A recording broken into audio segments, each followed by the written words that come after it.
the final thing I want to talk about is the equality, the equal and not equal, the bang equal operators. So you can override those as well. You can say public static bool operator equal. And just like we did with the fraction here, we'll have a left-hand side and a right-hand side. And there.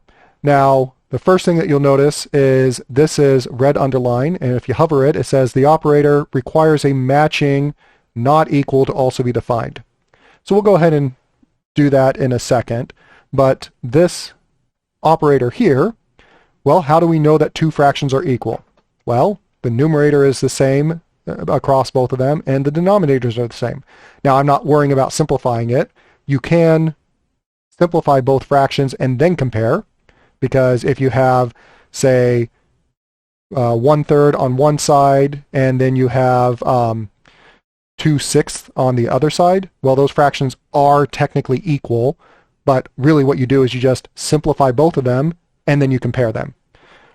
But instead, for right now, I'm just going to say if left-hand side dot numerator is equal to right-hand side dot numerator, and left-hand side dot denominator is equal to right-hand side dot denominator. So if those are equal, well, then we're going to say that, hey, our fractions are equal. Return true. If they are not, return false.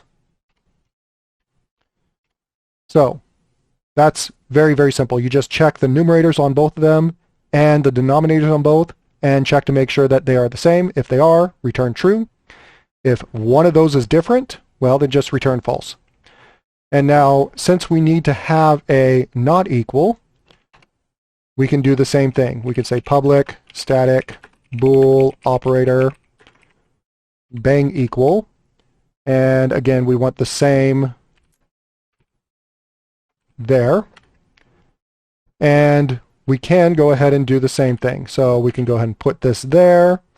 And we can say if left-hand side is not equal to that, or is not equal to that.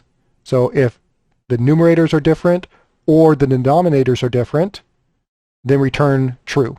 Otherwise, return false. So you can do that. And that works. But I'm lazy.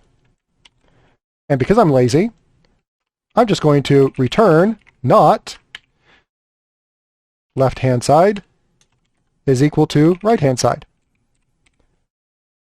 And this says, okay, well, we already defined the double equal comparison, and so we're already going to get back a true or false. The error that we saw up there just said that we needed to have a not equals. It didn't say that not equals has to have its own code. So whatever we get back from if they are equal, well, just invert that, and that's going to be not equal. That's the easy, lazy way of doing this. And also probably less error prone because, well, you're already giving back an answer up there. So we can go ahead and test this by saying, and since these are static, they have to be static, we can go ahead and say, what do we want to actually say? We want to say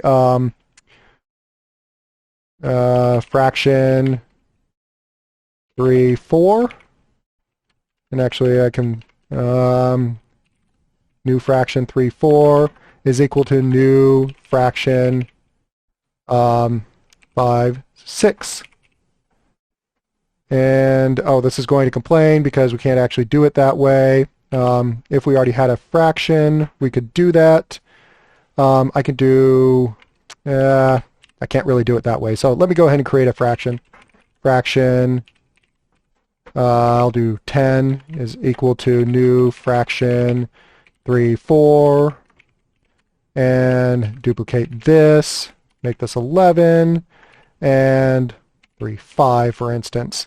And now I can say console.write line frac 10 equal frac 11, and this should print out false to the console. And I can go ahead and duplicate this. Make this 12 and 13, and I can make these equal. And so now if I run this, I should see a true out there. Oops, might help if I change this. So now when I run it, I should see a false and then a true. And so that is comparing the equality of these two fractions based off of the numerators and the denominators being exactly the same. So that is just overriding this here. And again, not equals will do the exact same thing. It's just going to return the inverse of whatever you get back from double equals.